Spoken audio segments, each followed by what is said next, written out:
colocataire. C'était il y a longtemps, il y a plus de 3 ans. Oncle est allé travailler à Moscou pendant quelques mois et j'ai vécu dans son appartement. Cela a commencé presque immédiatement. La nuit, depuis la chambre, j'entendis distinctement quelqu'un marcher dans le couloir. Il semblerait que le laisse marcher, j'ai longtemps été habitué à de telles choses. Presque tous les appartements dans lesquels j'ai vécu ont eu un tel poltergeist, ou juste un effet sonore étrange comme le phénomène de la boule qui roule, errant dans le couloir ou la cuisine. En un sens, quelle que soit la nature de ces phénomènes, j'étais depuis longtemps habitué au fait même des pas nocturnes, et, pour être honnête, leur nature ne m'a jamais vraiment intéressé. Moins vous en savez, mieux vous dormez, et dans ce cas, au sens le plus littéral. Mais ces sons n'étaient pas comme les pas d'un adulte auquel j'étais habitué. Ils étaient plus calmes et plus fréquents. Il me vint à l'esprit qu'il s'agissait des pas d'un enfant, et cette pensée me mit un peu mal à l'aise. Dans les films d'horreur, les personnages les plus effrayants, bien sûr, après les clowns maléfiques, que j'ai considérés comme des enfants maléfiques. Et l'idée que quelque chose comme ça puisse errer dans la pièce voisine m'était désagréable, mais en soi cela ne m'empêchait pas de dormir paisiblement. Mais après c'est devenu plus intéressant. Un soir, à 7 heures, mais c'était soit le printemps, soit l'été, et à cette heure-là il ne faisait pas encore nuit, je suis allé me promener avec le chien de ma grand-mère. J'ai quitté l'entrée et, traversant déjà la cour, je me suis rappelé que j'avais oublié le joueur. J'ai décidé de prendre le chien en premier, et ensuite seulement de revenir le chercher. Et c'est ainsi. Mais, après être rentré dans l'appartement, j'ai aperçu depuis le couloir, tout s'est passé très vite, comment quelque chose de sombre a sauté dessous la table dans le couloir, à hauteur de genoux, et a balayé vers le balcon, de mon point de vue, il a presque immédiatement disparu au coin de la rue. Tout irait bien, on ne sait jamais à quoi cela pourrait ressembler, mais le bord oscillant de la nappe laissait très clairement entendre que ce n'était pas qu'une illusion d'optique. Mais pas seulement cela, le chien a levé les oreilles, tendu le cou et, avec une curiosité évidente, a essayé de regarder au coin de la rue. Un frisson froid parcourut mon dos. Mais, avant tout, en pensant à des choses plus banales, comme les voleurs ou les chats, je n'ai pas eu le temps de réfléchir à la raison pour laquelle les voleurs étaient assis sous la table ou pourquoi le chat était si énorme, j'ai poussé le chien pour qu'il marchait devant moi.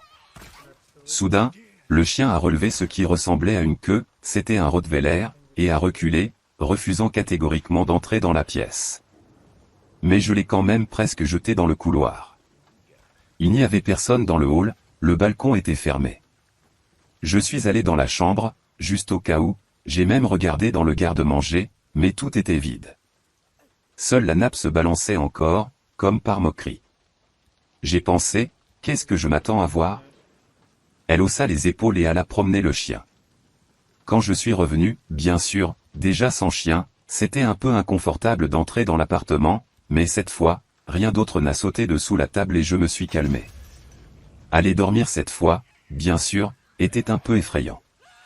Si auparavant, je pouvais mentalement attribuer cela à il semble, vous pouvez entendre les voisins, les lames de parquet grincent si étrangement en refroidissant, maintenant c'est devenu quelque peu problématique.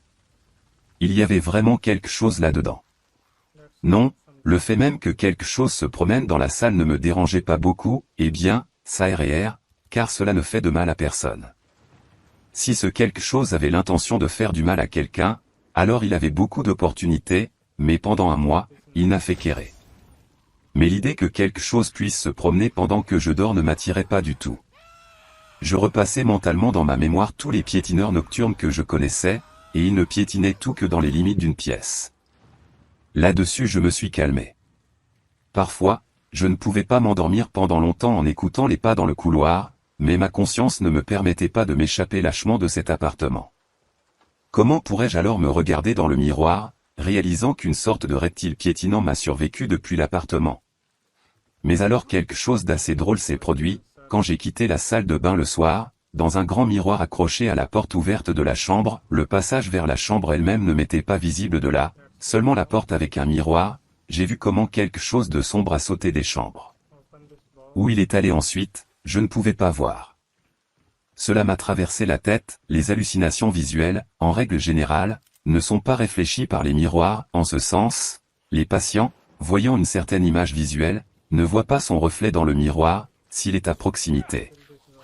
Et je me suis levé et j'ai pensé, devrais-je être heureux que ce ne soit pas une hallucination, ou être bouleversé, car ce, pas une hallucination, est toujours capable d'entrer dans la chambre. Je me suis assis dans la chambre pour pouvoir voir les deux portes en même temps, la porte d'entrée et la porte du garde-manger, et j'ai commencé à réfléchir à ce qu'il fallait faire ensuite. D'un côté, rien n'a changé, s'il a sauté d'ici maintenant, il aurait pu venir ici avant, mais rien ne m'est arrivé. D'un autre côté, cependant, le fait même de cela m'était désagréable et j'ai compris que je pouvais à peine dormir aujourd'hui. La seule chose qui restait à faire était de le sortir d'une manière ou d'une autre. Mais je n'avais aucune idée de comment. Car, je n'avais jamais été capable de chasser des poltergeists inoffensifs, ils ne m'ont jamais interféré. J'ai consulté ICQ avec un ami, et il m'a suggéré de dessiner des runes, je ne me souviens plus lesquelles, sur toutes les portes. J'ai dessiné.